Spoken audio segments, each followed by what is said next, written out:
हो गया। नहीं मान सकता कि ये जो मुख्यमंत्री उत्तर प्रदेश में बैठा है ये योगी है। नहीं मान सकता ये भगवान श्री राम की विचारधारा का व्यक्ति है, क्योंकि और ना जाने किसने ये कैंडल मार्च की शुरुआत कर दी। नहीं तो बहन बेटियों के सम्मान में तो लंका फूंक दी जाती थी। नहीं कह सकता कि ये योगी उत्तर प्रदेश का मुख्यमंत्री है, ये योगी है।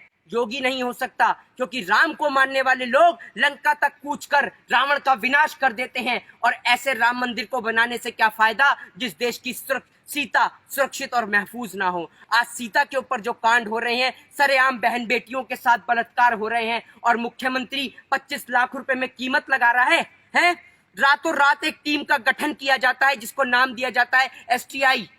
टीम बनाई जाती है कि जो 7 दिन में रिपोर्ट देगी। अरे एक बात बताइए, सोच के देखिए, जिस पुलिस वाले ने उस परिवार को देखने नहीं दिया, अंतिम क्षण में उस बेटी का चेहरा नहीं देखने दिया, वो पुलिस वाले तहकीकात करेंगे? एक बात बताइए, एक देश का राष्ट्रपति मर जाता है या एक देश का शासक बन जाता है तो देश का प्रधानमंत्री तुरंत ट्वीट डालता है उस बेटी को लेकर, उस बेटी की संवेदना को लेकर। प्रधानमंत्री नरेंद्र मोदी ने एक न ट्वीट डाला है, न एक बार प्रधानमंत्री देश की जनता के बीच आके बोले। देश का मुख्यमंत्री नहीं बोला, उत्तर प्रदेश का मुख्यमंत्री ये योगी, कि मेरे को संवेदना है उस बेटी के लिए, मुझे दर्द है। कहां से बोलेगा?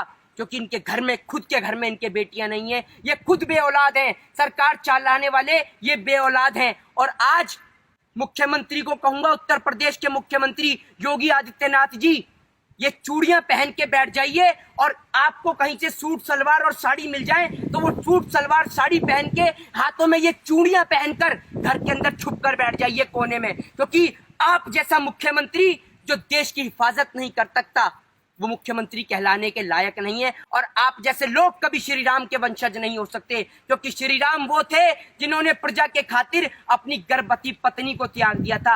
आप तो इतने निकम्मे नाकारा हो कि 25 लाख रुपए कीमत लगा रहे हो उस बेटी के दर्द की। आप जैसे लोग धब्बा हो, आप जैसे लोगों पे थूकता हूं मैं। और अर्नब गोस्वामी जैसे दलाल लोगों कि तुम आज दिखा रहे हो वो कंगना को लेकर, सुशांत को लेकर और ड्रग्स को लेकर, तो इतनी तो शर्म कर लो।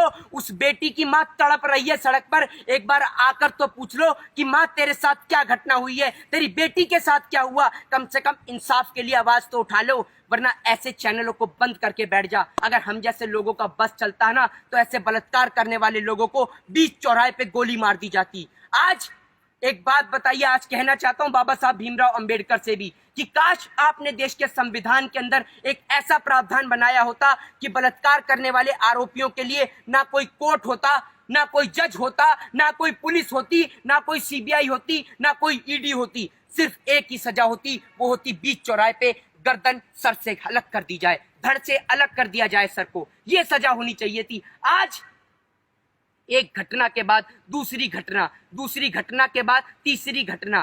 कहते हैं ना, बेटी बचाओ बेटी पढ़ाओ, आज उसका विपरीत है।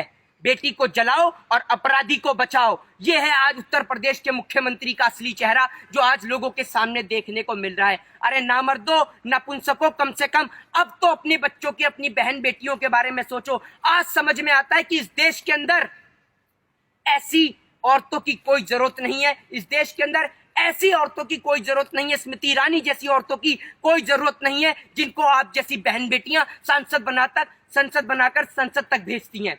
ये औरतें सांसद बनने के लायक नहीं है